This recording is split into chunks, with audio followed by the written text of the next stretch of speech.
بسم الله الرحمن الرحيم وكذلك جعلنا لكل نبي عدوا شياطين الإنس والجن بالله فكاد لزاري جي كربكوت أرس يسونا يجين سيطانو تشيلال رسول صلى الله عليه وسلم يا قومي قولوا لا إله إلا الله تفلحوا حزبوچه ሆይ لا إله إلا الله በሉ ትድናላችሁ ሲሉ በዚህ በኩል ደግሞ መልሱ ምን ሆነ የነዚህ የጠጋበኞቹ ማለት ነው አጃአለ الالهه ኢላሃን ዋሂዳ ኢነ هذا لشيء عجاب ስለዚህ በየዘመኑ ከጂንም ይሁን ከሰው መልእክተኞች ላይ ጠላት ተደርገው የተሰለጡ ሰዎች አሉ ለሚሰሩት ባጢል ነብዩን አትወድሞ የሚባል ታኮ ያስገባሉ አላህ ቤት ውስጥ ምን ሲሰበክ ተሰማዋለህ ወልዮች እኮ ለጠራቸው ደራሽ ናቸው ይባላል ባይሆን ይባላል እቺን ደግሞ በደንብ አስመር ባይሆን የወልዩን ያቀብር ያለውን ሰውዬ ቤተሰብ በማንከባከብ ላይ ቢዚ ሆነ አልገባ በህይወት ያለ ይከፍላቸዋል ሞቱ ሲሞቱ ደግሞ እንዳይቋረጥበት በሙሪዶቹ አማካኝነት የሸሆቹን ዘር እንንከባከብ እነሱ ይደርሱልናል ይባላል ወመን يرغب عن ملة ابراهيم الا من سفيها نفسه ሁለት ጊዜ መሸወድ ማለት ነው ድርቅ ጠላት ሙስሊሞች ላይ መጫወት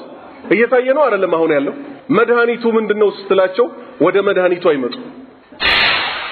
መስጊድ ታያለ 200 ሺህ ብር የሚያወጣ አምፖል ያለበት ግን ተውሂድ ማይነገርበት ጥንቅር ብሎ ይቀር ምን ነው በጎጆ ቤት ወአነ المساجد لله فلا تدعوا مع الله احد ይባልበት ይሄኛው አይነት መስጊድ ነው ጀነት ላይ ቤት የሚያስገነባለ እንጂ መስጊድ ሰርቻለሁ ተብሎ መገነብየ ሁሉ ቀላቢ ከተባለ መስጊዱን አቆሸሹት አላቆሸሹትም ያላህ ቁርአን በተውሂድ አርበኞች በነብያት ታሪክ የተሞላ ነው ይህ በሆነበት ሁኔታ ዑለማዎችም ይሁኑ ኡስታዞችም ይሁኑ ዳኢ ተጣሪዎችም ይሁኑ ሐላፍትናቸው ወዚፋቸው አንድ ብቻ ነው መልእክተኞችን ተከተሉ ማለት የመልእክተኞችን መንገድ እንያዝ ማለት እሱ ምንድነው ተውሂድ ማንገስ ሽርክ ማርከስ ሱና ማንገስ ቢድዓ ማዋረድ ኑህ ምን ብሎ ተጣራ ኢብራሂም ምን ብሎ ተጣራ ኢሳ ምን ብሎ ተጣራ ሙሳ ምን ብሎ ተጣራ ሹአይብ ምን ብሎ ተጣራ ሉጥ ምን ብሎ ተጣራ የመጨረሻው ነብይ ሰለላሁ ዐለይሂ ወሰለም ምን ብሎ ተጣሩ በዘመን ተገናኝተዋል በተላኩላቸው ህዝቦች ተገናኝተዋል በምን ተገናኙ በመልእክቱ ግን ተገናኙ አይደል አላህን በብቸኝነት አምልኩ ከሱ ውጭ ያለውን በተቀላላ ራቆ ያሉ ሲሆኑ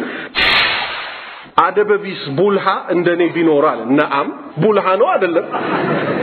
አደበቢስ ነው አይደለም እኔ የተፈጠርኩበት አላማ እሱን በብቸኝነት ለማምለክ ከሆነ እሱን ትቼ ማን ግዛቱ የማን ነው ሚነል አርሽ ኢለል ፈርሽ አምጣልኝ የማን ነው ግዛቱ ያላህ ነው በአላህ ግዛት ላይ አላህን ትቼ እማይሰሙ እማይለሙ ገና የጀነት ይሁኑ የጀሃነም ያልታወቀላቸው ሳዳቶች ቁጥቦች ብላቸው አደበቢስ ነኝ አይደለም ቡልሃ ነኝ አይደለም ቆይ ሽርክ ነው አይደለም ይሄ ሲነገር ለምን ሰው ይከፋዋል እውነት ሙስሊም ከሆነ ሽርክ ሲዋረድ እንዴት ሰው ይከፋዋል ሽርክ ሲዋረድ ደስ ሊለን ይገባል አይገባ አላህ በብቸኝነት ሲመለክ ደስ ሊለን ይገባል አይገባ ሽርክ ሲዋረድ ሰው ይከፋዋል አታትንኩት ምና እንግሊዝኛ ጣልማ ወማድራከ እንግሊዝኛ ጀነቱ ውስጥ እንኳን እኮ አይነገርም ማይገናኝ ምና ቴክኖሎጂ ምና ሚሰራው ሽርክ ነው የሰው ልጆችን ሁለት ሀገር የሚያከስር ዛሬ የወልዮች ሩህ ልጆቿን በማዕና ትጎበኛለች ይላሉ እንዳይወጣ ነው ግን ትልቅ ቤት የሚሰሩበት ከወጣ ዓለምን የሆነ ነገር ስለሚያደርግ ነው ሸሆች የሚባሉት ላይ ትልቅ ቤት ነው አይደል የሚሰሩባቸው በርድሰው በከራማቸው ዓለም እንዳያስቸግሩ ነው አጃኢብ በሀገራችን ኢትዮጵያ አስከፊ የሆነ ድርቅ የሚባለው የትኛው ነው የ77ቱ ነው አይደል የቦረናው ደግዬ እርዱኛ አባብዬ ይያሉ ተጣርተዋል አልተጣሩ የታለ የቦረናው ይደረሰላቸው እዚህ ወደ ጉራጌ ክልል ያብሬት ሸህ የሚባሉ አሉ በጣም ብዙ ተከታይ ያላቸው ሃይማኖት የለም የሚለው ደርግ ያዛቸው ከደርግ ራሳቸው ማስጣላቀቷቸው በወሰደበት እስከዛሬ የት እንዳደረሳቸው አይታወቁ ከደርግ ራሳቸውን ያላስጣሉት ሰውዬ ዛሬ ለሰው ሊጠቅሙ ይችላሉ ከራስ በላይ ንፋስ አይደል ያራዳ ልጅ ነው አይደል ሚሉት አይ ከራስ በላይ ንፋስ ይሄ ነው የሰውና የሰይጣን ጠላቶች አማኞችን እንዲጠላት አድርገው የሚይዙት ማለት ነው ስለዚህ የሰው ሰይጣንና የጂን ሰይጣኖች እንዲህ ሲመጡ ሐቅን አንስተን ምን ልናደርግ ይገባል? ሰይጣንነታቸው ለህዝብ ልናሳውቅ ይገባል። ከጭቅጭቅ ከንትርክ ከውርደት ቆጥቦ በሁለት ሀገር ላይ ለስኬት የሚያበቃ ትክክለኛው መንገድ